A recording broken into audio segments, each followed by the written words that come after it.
Welcome folks. In this video we are going to focus on how to deal with calculations under a circuit connected in series. Now before we look into that, let's first look at how to deal with a circuit in general. So a circuit is defined as a closed path in which current can flow. So let me draw a simple circuit diagram. Now, under this topic, you need also to be familiar with the symbols that are used in electricity. This part here shows the source or the power source. This is where the power is produced. Now, the longer line here shows the positive terminal, while we have a negative terminal. Now, what of in terms of the flow of current? So current flows from the positive terminal going toward the negative terminal. Then for electrons, they move from the negative terminal toward the positive terminal. So this movement in opposite direction is what we call the conversion current. So you need to understand this. Then after that, we've seen this part. So this is a symbol for resistance, and resistance produces resistance. Then the resistance is defined as the opposition to the flow of current. Now there are so many formulas that we look at whenever we're dealing with this topic. So the first one, we need to look at which formula can we use if we want to find the current. So the first one we are going to use where we have charge. Charge is equal to current multiplied by time. The symbol for charge is capital letter Q, and charge is measured in coulombs. Then for current is capital letter I, time is small letter t.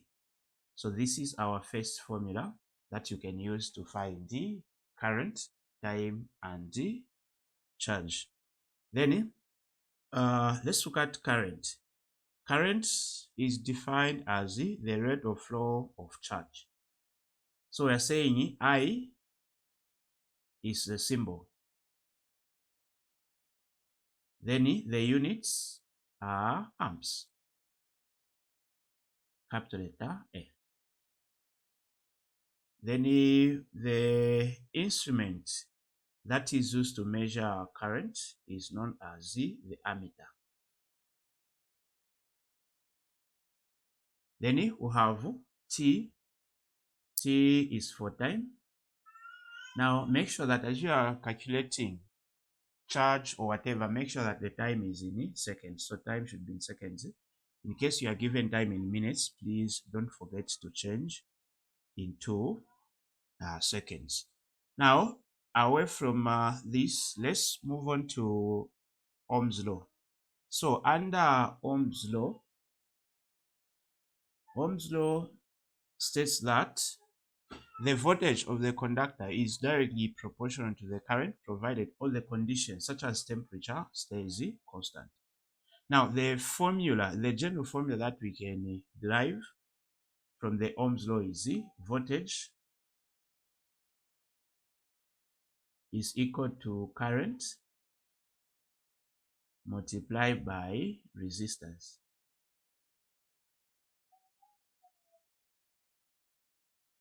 Then the symbol for voltage is V, current I, resistance C, capital letter R. Now voltage is measured in volts. Remember that. Current, we've looked about that. Then resistance, known by capital letter R, is measured in ohms. The symbol for ohms, this is the symbol for ohms. Now, this is the symbol for ohms, the units for resistance. Now, what of the symbol, the electrical symbol that represents resistance? So, resistance can be represented by this symbol. So, whenever you see this one, just remember that you are dealing with a resistor. Then the other symbol is this one. So these are the two common symbols that we use under the topic of current, electricity. Then from this, let's look at what is the relationship between current and voltage. So let's begin with the current. So for us to understand that concept, I'm going to put some numbers here. So we are going to say if current is, let's say 2 amps, then resistance is still also 2 amps. What is our voltage? So to find voltage, I'm going to say voltage is equal to current is 2, resistance is 2. So 2 times 2 will give us 4 volts. Now, what happens if the resistance stays the same, but the current is increased from 2 amps to 4 amps? What happens to voltage?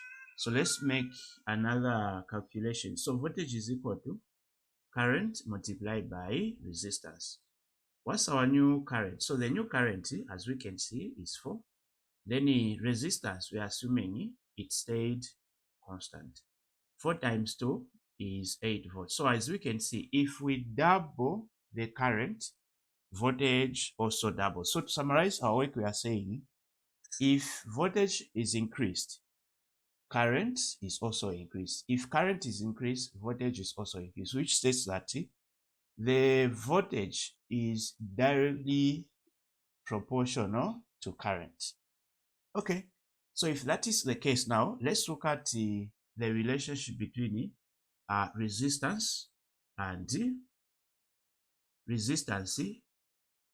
current.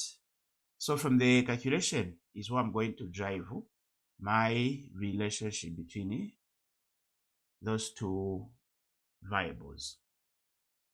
Now, to understand that, let's make R the subject formula. So we'll say V is equal to IR. So I'm going to divide by I and also here by I. So resistance is equal to voltage divided by current. Now, to understand this, I'm going to make another values. So for voltage, I'm going to say we have 6 volts. Then my current, let's just say 2 amps. So let's find the resistance. So resistance is equal to voltage is 6 over 2. 6 divided by 2 is 3 ohms. Now what happens if the voltage stays the same but the resistance, I mean the current, is increased to, let's say, 3 amps? Let's find our new resistance. So new resistance is equal to voltage divided by current. So voltage is 6 over what is our current is 3. 6 divided by 3 is 2 amps. So as we can see, we increased current from 2 amps to 3 amps. Then as we did that, we found that when current was 2 amps, resistance was 3. When current increased to 3 amps, resistance decreased to 2 amps, which states that current is inversely proportional to resistance. So if resistance increases, then the flow of current decreases. And that makes sense because if you are to understand fully what is meant by resistance, let me see if I can make a picture. Let's say we have a highway. So let's say we have a lot of cars.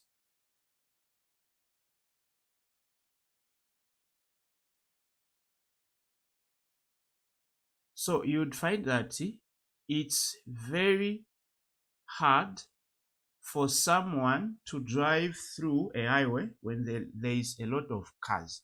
So these cars are just acting as the hindrance because we define resistance as the opposition to the flow of current.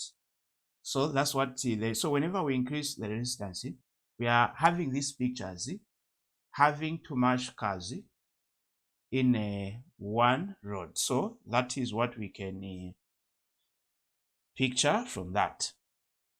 Now, away from that, the other formula that we can look at is if you are given power, power is equal to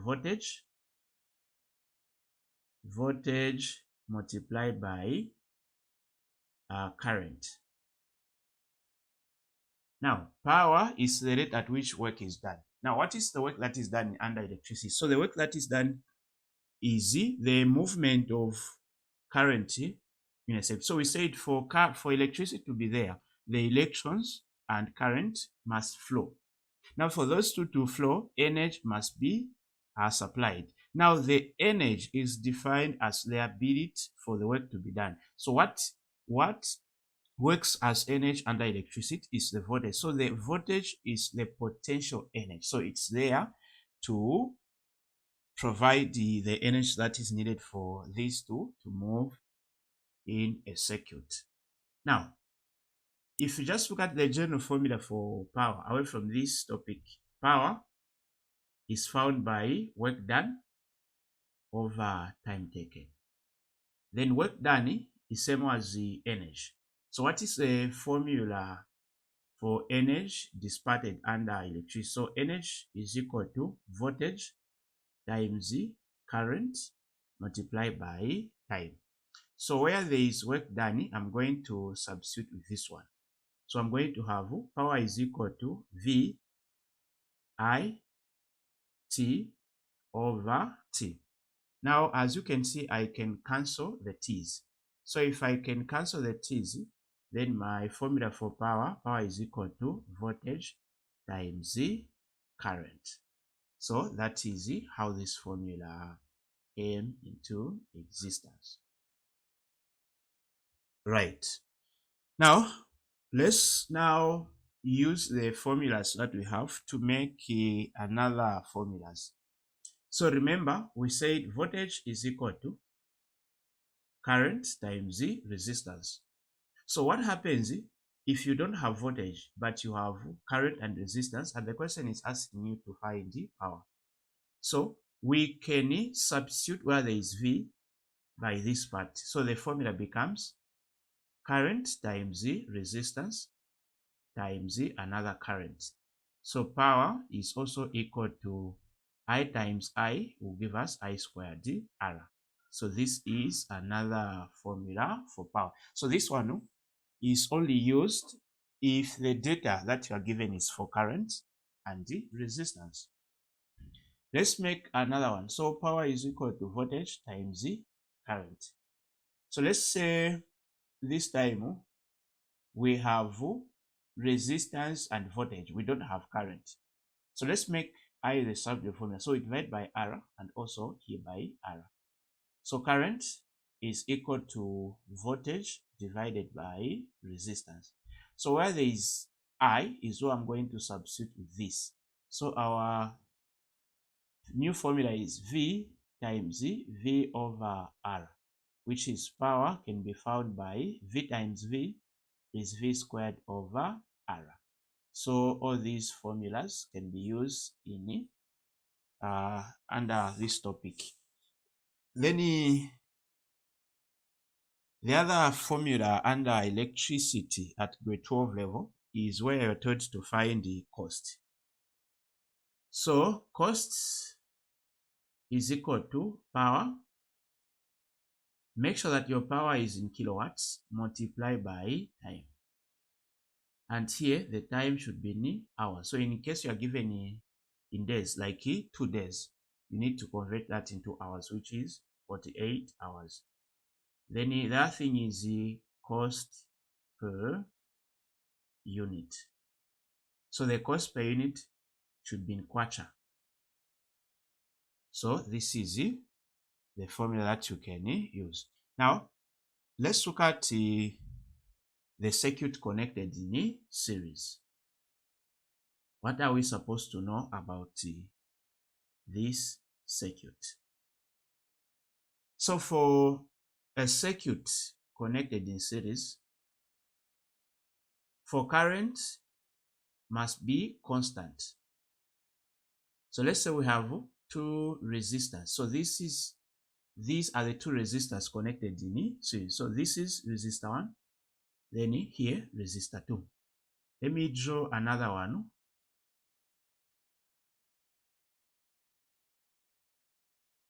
So this one is also connected in a series. How do you know that the resistors are connected in series? If they are in the same loop, we can see resistor 1, resistor 2, resistor 3. All these three are in the same loop. Therefore, they are connected in a series. So we have resistor 1, resistor 2, resistor 3. So what else are we supposed to understand under a circuit connected in a series? So number 1, current is constant. So if we say current is constant, it simply means the current flowing through resistor 1 is equal to the current flowing through resistor 2. So it's the same even for the other circuit here. What of voltage? So voltage differ. So for this one, voltage depends on the amount of resistor. If resistor 1 is 2 ohms and resistor 2 is 2 ohms, in this case, the two resistors will have the same voltage because they have the same resistance. They provide the same resistance.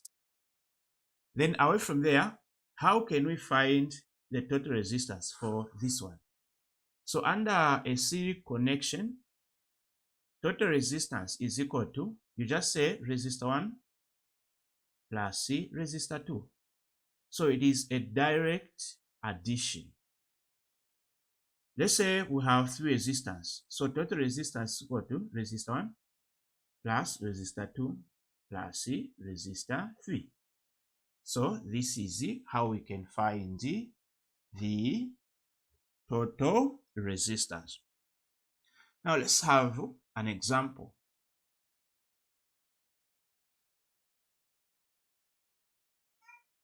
So let's say we have this as our example.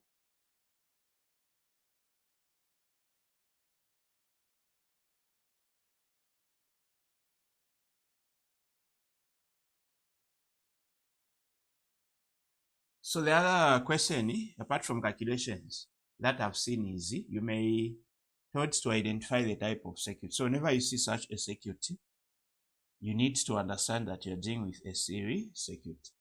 Now let's say we have the voltage supply of 30 volts. Then here I'm going to have 6 ohms. Here I'm going to have 4 ohms. Now the first question that we are going to look at here is, let's find the total resistance. So remember, we said total resistance is found by adding the number of resistors that you have in that particular circuit. In our case, we have 2 resistors. So resistor 1 plus C resistor 2.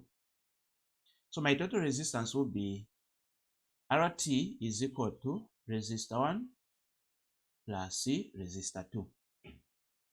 Total resistance is equal to resistor 1 is 6 ohms plus C 4 ohms, which is total resistance is equal to 10 ohms.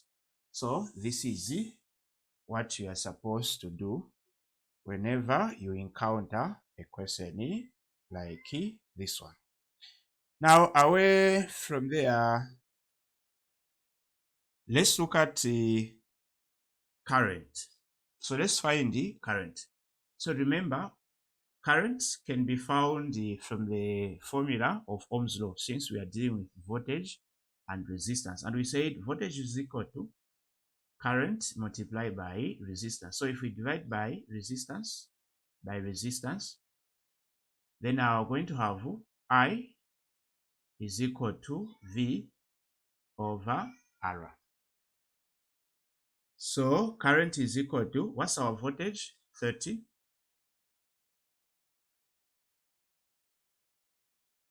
over the total resistance is 10, which is our current is 3 amps, which simply means that the current flowing in this circuit is 3 amps. Remember, we said current is constant provided the circuit is connected in series, which simply means that the current at 6 ohms is 3 amps. The current at 4 ohms is still 3 amps. So make sure you are able to remember this statement.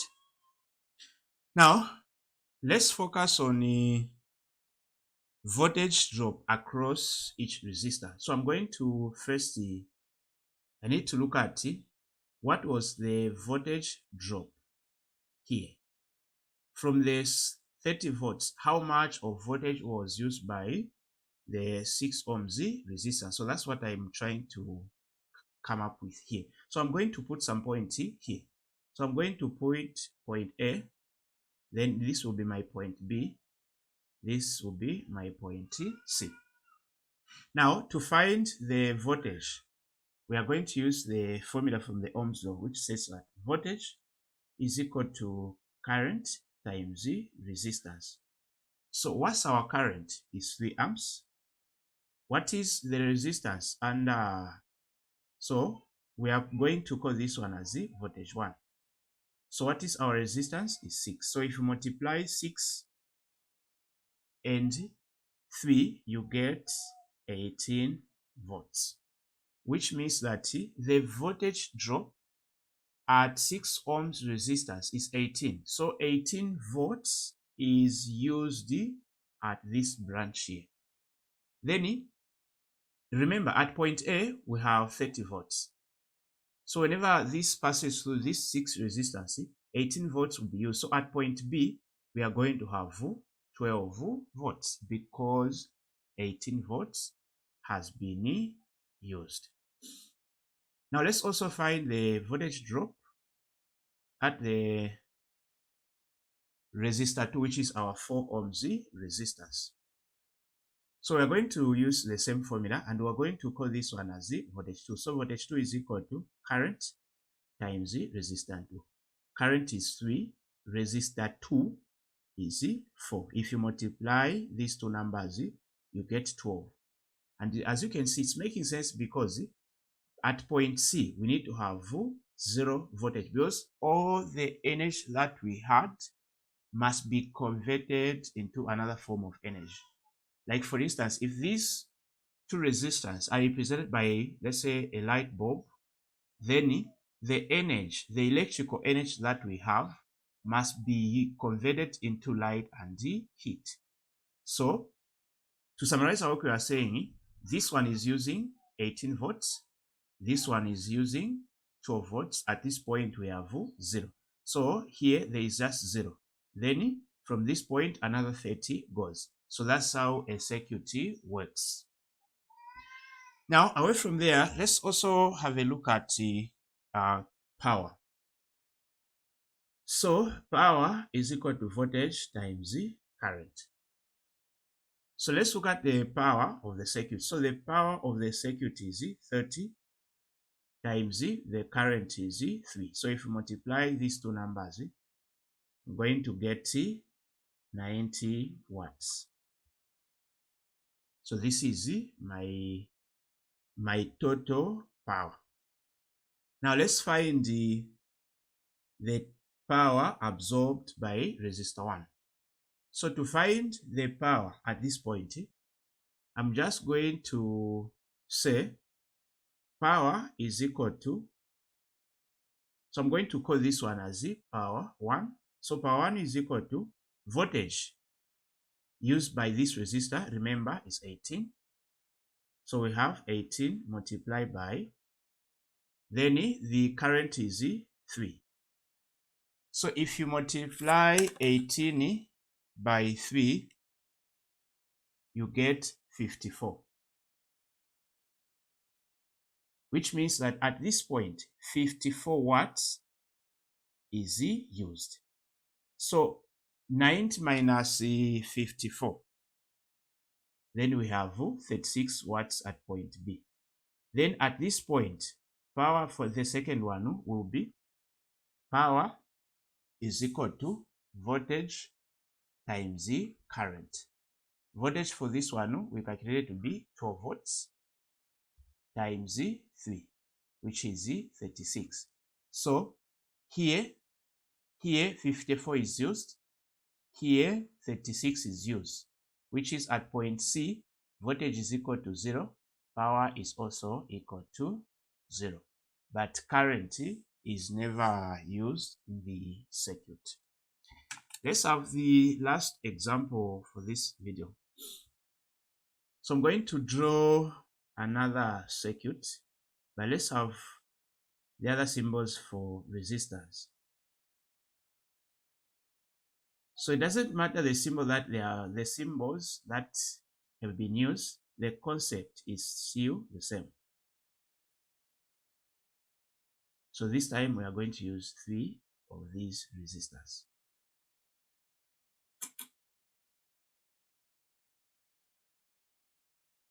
So resistor 1 will be 5 ohms, then 3 ohms, we have 2 ohms. Then what's our source? 60 volts. So let's begin by finding the total resistance. So the combined resistance will be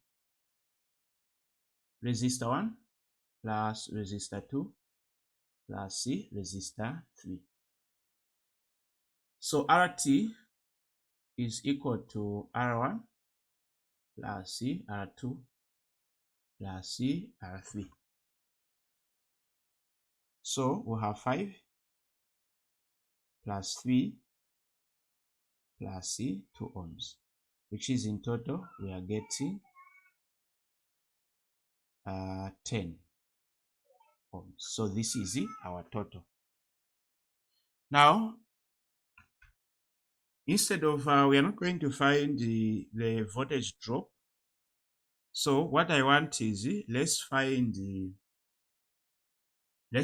first current. So remember we said current is equal to voltage divided by resistance. And the resistance must be the total. So voltage is 60 over 10, giving me 6 amps.